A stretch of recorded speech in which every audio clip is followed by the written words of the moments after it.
Medina শরীফের মাটি আমার চোখে মুখে বুকে মাখিও। এমন পবিত্র মাটি, এমন পবিত্র মাটি আমার নবীর রওজায়।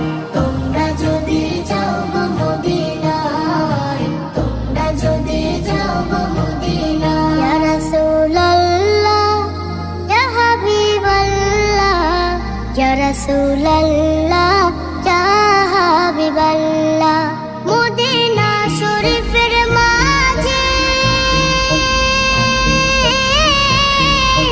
বেহেশতের বাগান আছে ও। সেই বাগানে শুয়ে আছেন, সেই বাগানে শুয়ে আছেন প্যারা নবী মুস্তাফায়।